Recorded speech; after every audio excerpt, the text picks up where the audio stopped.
Hello everybody, welcome back to Werewolf the Apocalypse, Heart of the Forest.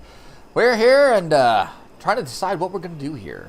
In my last episode, we met a wolf and a weasel that actually talked to us. Yep, a talking weasel. Man, this game is odd. Alright then, so, vision quest. You're a cub, so you have special privileges, said the weasel. See, told you. Pushka will grant you a vision. You must see to understand, said the wolf. Think carefully before you choose what to see. I don't want to know my future. And I know I kind of know what's going on now, but I want to know about my past. So that's what we're going to do. The tangled paths. It was hard to find the barrows, although I knew where they were. When I looked behind me, the path had disappeared. I felt that Pushka was playing with me, twisting past, blocking my way with bushes and dead trees, and then suddenly opening a new path that was straight and full of sunshine. But I pushed on. Determined, I pushed on. Since the change, I had become acutely aware of how my body worked, and I remembered what humans were good at. Running. Stubborn, relentless, long-distance running. Not as fast as a deer, not as nimble as a wolf, but steady and without rest. So I ran. Then I was there. And then I was there. The barrows. I climbed the nearest hill. When I was at the top, I stumbled on something, a shape in the grass. A skull watched me from its bleached eye sockets. Ew. I touched it. Oh, why? Oh, that's cool looking. The very past. There is a swirl. It starts deep within me, and then it expands. Everything is in motion, and there is no center anymore. I see a forest. There is a forest. I run among the trees, and suddenly I see a hamlet where a clearing once was. My howl is like a keen. The houses are mere huts. There's almost nothing that protects the people from the forest. Their clothes are rags, their feet are bare, their hair and long beards are unkempt. There are wolf cubs. There are wolf cubs. Then there is blood. Then the howling begins, the mournful, blood-curdling keen of a mother who has lost her children. Watch, whispers the voice in my head. Watch and remember. But I want to act. I cannot just stand by and watch. I want to act. I howl a song about the cubs, their hopes, and their senseless death. The forest listens to me. The forest wakes up, erupts with rage, and powerful, furred bodies surge through the trees toward the village. The humans try to escape. They scream and beg for mercy. They try to protect themselves with fire. I take the fire from their hands. It's my fire. The Guru rise up, their talons red with blood, their eyes glazed with fury, and the fire is yanked from the hands of the villagers. I burn their houses. Their houses start to burn. I make the wolf mother happy. Well, that's very nice. The keen turns into a howl of joy.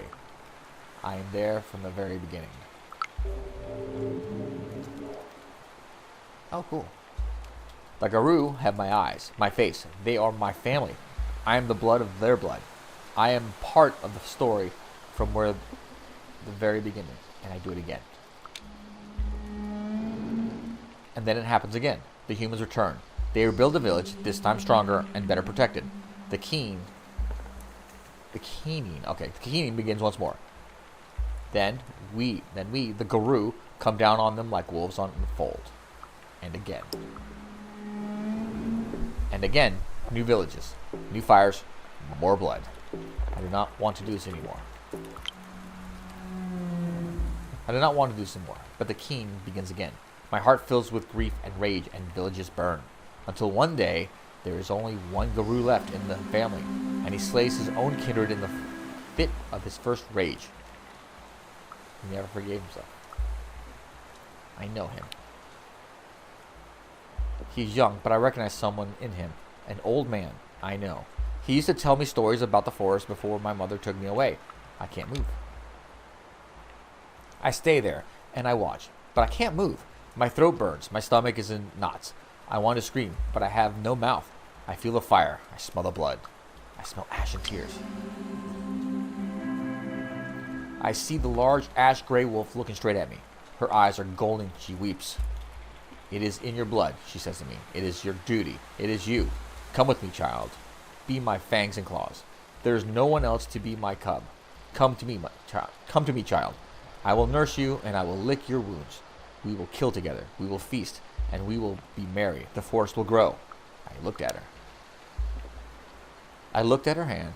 Perhaps for the first time, I saw her for who she was. Her pelt was marred with fire. Her eyes were smoking embers. Ash was falling from her heaving flanks.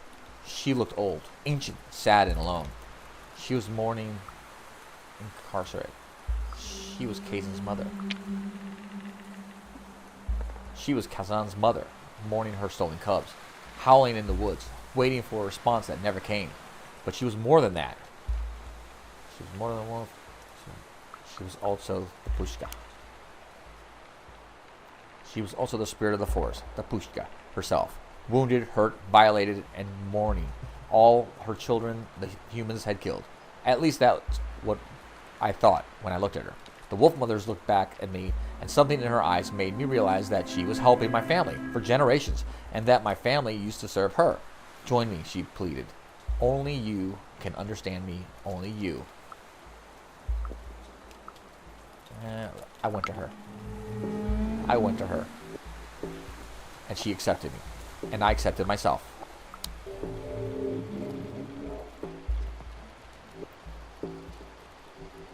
And I finally understood who I was. Darkness fell again, and a bloody tide was loosed upon the world. Darkness. One of us. A lone howl pierced the silence like a single ray of moonlight in the darkness. Then there was another one, and then another, and then another. A choir of voices, triumphant and joyful. I opened my eyes. When I opened my eyes, I was in the clearing. Around me, there were wolves. Huge, monstrous wolves, howling at the moon. Werewolves. I joined them.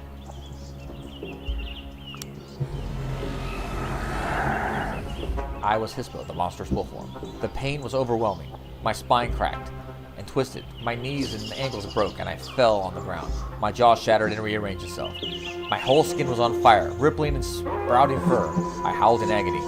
When I rose, panting and spitting blood, I was Hispo, with strong paws, mighty jaws, and a mane of fur.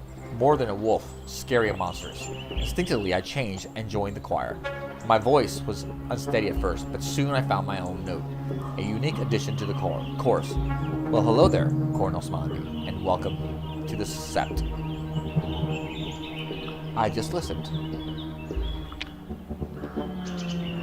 I realized that my survival depended on learning very quickly, so I just nodded and listened. For a werewolf, the pact is family, Cornell explained, and an alliance of packs united in common goal is a sept. So there were 2 packs there. I realized that there must be at least 2 packs there. I looked at Cornell. A great gray wolf changed into Cornell, and soon Pat and Kim joined him. We are the Winter Weasel pack. And Kim, said Kim. A white shadow settled on Pat's shoulder. I smelled musk and electricity. I looked at Olga.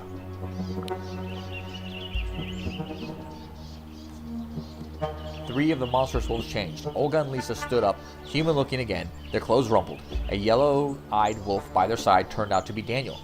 We are the pack of the mourning wolf mother, said Olga. They smelled of ash and tears, and for a moment I saw the wolf spirit among them. We are all Gaia soldiers, said Cornell, in that we have no choice, but we can choose whom we fight alongside. What were we fighting for?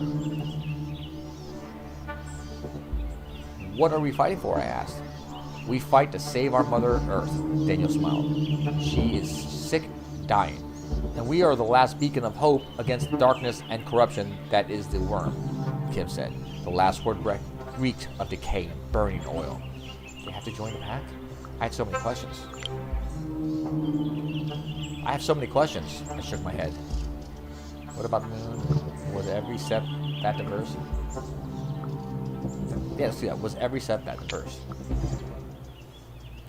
You're from all over Europe, I noticed. Is this like a standard for a sept? I looked at Cornell. I didn't even know if that was a stupid question or a smart one. I looked at Cornell. It's far from the standard, but desperate times make strange bedfellows, he smiled sadly. Normally, a sept is dominated by one tribe, maybe two. There are at least a dozen tribes, Daniel interrupted.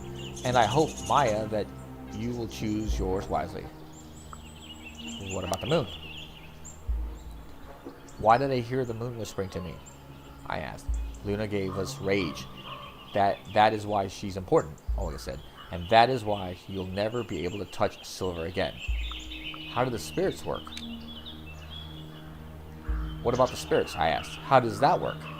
The world casts a shadow, and we call it the Umbra, said Lisa. And in the shadow, every living creature, every emotion and idea, every important object exists as a spirit. That's all you need to know at the moment. Did I have to join a pack? Do I have to choose a pack? I asked, just to make sure.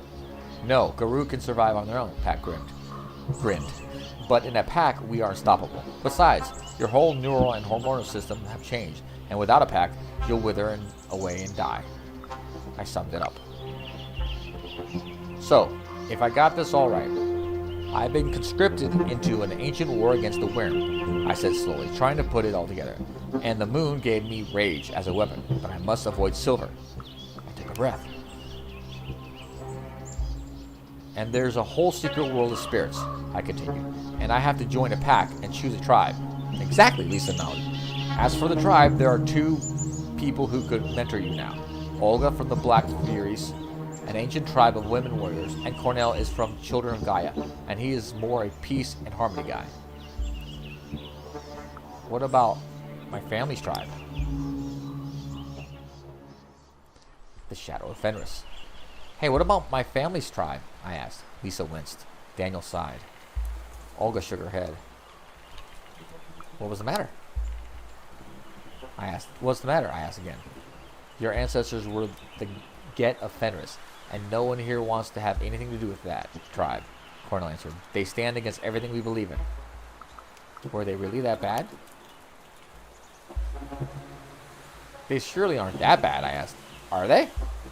Get of Fenris are the most radical Garou supremacists that ever marred the face of the earth. Kim scoffed. Like legit fascist werewolves. Some of them literally worked for Hitler. Holy crap. Let me see what that says.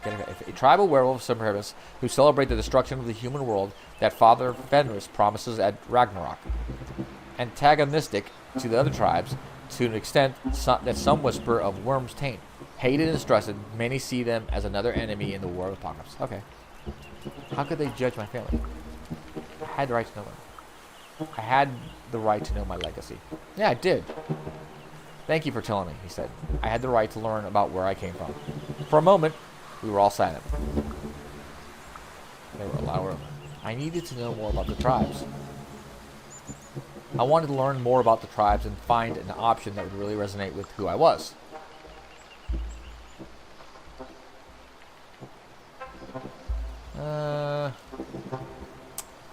You know what? Let's talk with Lisa. They're friendly, but she's cautious. So let's talk with Lisa. I asked Lisa about her tribe, but she inherited her Sibirka. How do you say that? Sibirach. Their hate, sorrow, and rage are deeper than any other tribes because their icy Siberian homeland is melting and decaying. Now. They are despised by other tribes as half-breed loners who care only for themselves. Okay. So let's see from her Buryat grandfather. She said I didn't know the proper legends, customs, and culture to join. I asked her about the wolf mother. What about the mourning wolf mother? I asked. She's mighty and powerful. There was a tone of deep respect on Lisa's voice. Who was she? Tell me more, I asked. She's old, very old. We don't know when she first appeared here. I think she's the avatar of the forest. The avatar? The avatar, I asked. An emanation, an embodiment. Like she actually is the Pushka, you know? She's powerful, she knows stuff, and she's really... Lisa halted, looking for words. She knows how to find her way to people. heads. Lisa looked at me for a moment, deciding what to say next. I respect her, but sometimes I think she gets into Olga's head too much. Olga lets her in, and the wolf pushes. And I don't know. Maybe it's the right way to do things now. Ow. I didn't comment. I decided to keep my conversation with Miller to myself. How did you come to Poland? So how did you get here, I asked. She shot me a warning glance. You know what they say about curiosity. Yeah, and I'm glad I'm a wolf. Should make me live longer. She snorted. Well, I came here in search of a better life through the forest. Illegal. I still wait for my papers to be sorted. She wasn't exactly hiding. Aren't you afraid they'll catch you? You're not. I searched for the words. You're not exactly hiding, I said finally. Nah, he shrugged. You know, I do things here and there. Help with the tourist, help with the forest. And it's not like you care. How did you become a werewolf? Was a Russian word? Yeah, I'm kind of curious about that. So I asked, not sure how to approach the topic. Sibraka. Sibraka. I think it's that Sibraka. I think I got it. I mean, you're from Siberia. I hesitated, and Lisa smirked. But the tribe name reminds me of something. Yes. Sibirak. She pronounced it differently, so it sounded like a Polish word. I must have heard it before. Yeah, I'll do that. I'm sure that I heard it before, I said, in a different context. In Russian, it means someone from Siberia, but in Polish. And it has its own very specific meaning, Lisa explained. It's a word for political prisoners exiled to Siberia, and there were tens of thousands of them. What a terrible name. So why was she using the name? Which meaning did she prefer? So why was she using the name? So why are you using the name, even if it has such a loaded meaning? I couldn't understand. Lisa sighed. My tribe name describes both of my legacies. My granny was a political exile, and my grandpa was a Siberian indigenous. I use it because it speaks the truth. How did you become a werewolf? How did you become a werewolf? I asked Lisa. My grandpa saw that I had a soul of a wolf and started teaching me about the spirit world. She looked at me with her violet eyes. When the time was right, he guided me through the change. I wish my grandpa was the same. I didn't really remember my grandpa. I don't think I've, yeah. My grandpa was telling me stories, I sighed. But I forgot most of them. I forgot how he looked. You remember more than you realize, Lisa said. How else would you know the high tongue? That was a good question. What's the high tongue? A language of the Guru. It depends as much on body language and tone as on actual words. Much of it is instinctive, accented by pheromones, growls, and whines. There was all I want. That was all I wanted to know from her. Okay. Thanks. That was all I needed to know at the moment. All right. We'll do Kim. Kim told me a lot about bone gnawers, urban werewolves fighting for the disadvantaged and the marginalized children of the rats. Bone gnawers. They stand for the right of the poor and the disenfranchised everywhere, making their homes in favelas, squats, and camps. Hated by other tribes because they act like tame dogs, eating the scraps off of human tables. I asked Kim about their story. I'm losing willpower. It is always about prejudice, said Kim when I asked her story. That's not what I asked. I asked about how you became a werewolf, I clarified. Patience, darling. Kim waved their fingers at me. All right. I've seen it all. You know, I was born on the day when the Berlin Wall was constructed, and half my family was cut out. They looked somber. I ran away from home when I was 13 and hung out with some really weird crowd at the zoo station. Where did they run? Why did you run? I asked. I liked it there. There were animals, and we lived like animals, but I liked it, Kim shrugged. You see, I always knew I was a werewolf. My family was full of them. I went through everything you could imagine. Punk rock, Berlin squats, drug dealings, gay clubs, you name it. I was there. I nodded, and Kim continued their story. And there always were some sad, prejudiced pricks. Prejudice, it's the word shit. Sorry, didn't mean to curse. All those little constructs in their brains that poisoned everything they do. Do they really have a rat as the patron? Do you really have a rat as a tribe patron, I asked. Sure we do, Cam answered. It's a very good patron, resilient. You want to be like a rat, always managing, always floating. What's patron? A spirit joined to a pack or tribe, the representative of the center home. They kept talking. That's why the Monars protect every single guy as a child, no matter how small, because we are all valid. They sighed heavily. Now tell it to the other guru, and they look down at you, because you are a Monar, and they think they are superior. Prejudice. Prejudice everywhere. Alright, I talked with Daniel. I asked Daniel if I could join his tribe, but he didn't understand the question. I'm a red talent, he said, as if it explained everything. Born exclusively from wild wolves, most of them hate every human alive for the millennia-long war against predators and wolves all over the planet. The other tribes hate them because they don't compromise and are blind to the suffering of the human half of the group. Alright. Well, he's going to tell me that, but I started to get who he was. I asked him, what exactly were red talents? What are the red talents, I asked. I just read it, but it is the T tribe of the Guru who are born as wolves, Daniel explained. We usually don't... Oh, to tribe. We usually don't mix with others, and we kill humans. But since I am the only one here, I decided it was better to join the rest. Why? Why? I kept asking. He looked at me as if I were stupid. What are you, stupid? He asked a second later. There is always strength in numbers. I protect my folk. Better when there are more werewolves around. Your folk? Wolves. I started getting who he was. I asked him what it was. I asked him about his wolf mother. The mourning wolf mother. Daniel fell silent for a moment. She is Kazan's mother. She became a spirit after his death. But I knew she was older than that. It's impossible, I said. She must be older. Much, much older. Daniel looked up and then shrugged. If you say so, he answered. I still like her. She knows what it means to be a wolf. I started to get who he was. Daniel sniffed the air. His nostrils moved in a very non-human way. I was looking enthralled. Was he a wolf? Are you a wolf? I asked. He made a face. We all are. I could see what he wanted to say. Yeah, I could see what he wanted to say. Friendly. Oh, you're right, I agreed. We run and hunt together, but my experiences were different than yours. He tilted his head and looked at me. Yes, I was born a wolf, and then it turned out I was not only a wolf. I was disgusted, going around on two legs, soft and helpless. Who really wants that?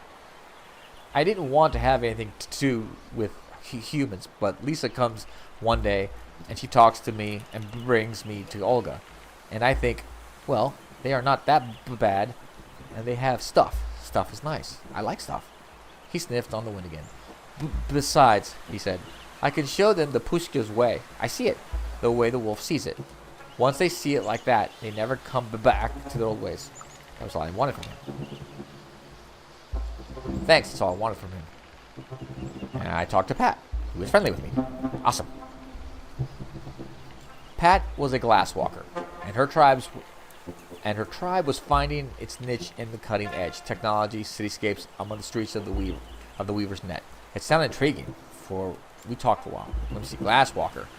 An adaptable tribe of urban human lovers who worship the Weaver, or at least freely use its tools to fight the Worm. Hated by other tribes for their willingness to abandon the old ways and embrace the tools of the enemy. Well, that's not a bad thing. Manifestations. Okay. What was she doing in the forest? Wait, how did you get a spirit patron anyway?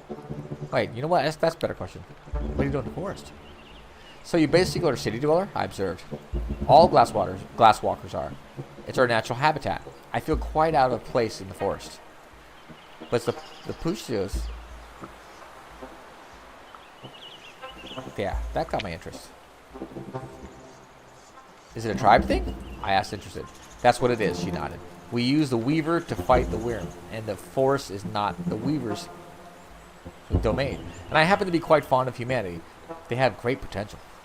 How did you get spirit patriots? How did you get the spirit patron anyways?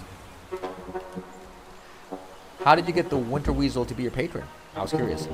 I caught it, said Pat. Or rather, I made sure it would have more to eat with me than alone. That's how you catch weasels. Was it a forest spirit? But it's a forest spirit, isn't it? I think it's a weasel, so it gets accustomed to live where there is food. And right now, it's the city. It hunts electricity spirits these days and feasts on them. Okay. I had to think it over. Finally, I stopped asking. I had to think it over what I learned. But I didn't want to talk anymore. Alright. But I was too exhausted to bug them with the personal questions. There was a lot of werewolves there. One thing bugging me, I said. Why are there so many of you here? Suddenly everyone is a werewolf or what? You know nothing. Olga laughed bitterly. A mere century ago, there were dozens of packs in these forests. But none of the old guard survived the 90s. Lisa shook her head. We had to start from scratch. Until you showed up, there were only 6 of us. And the 3 of us, not even local, Cornell pointed out. 2 packs, too small for their own good. Anyway, before you're admitted to a tribe, you need to prove yourself. What now? Prove yourself. Prove myself. I was shocked. Hadn't I proved myself enough already?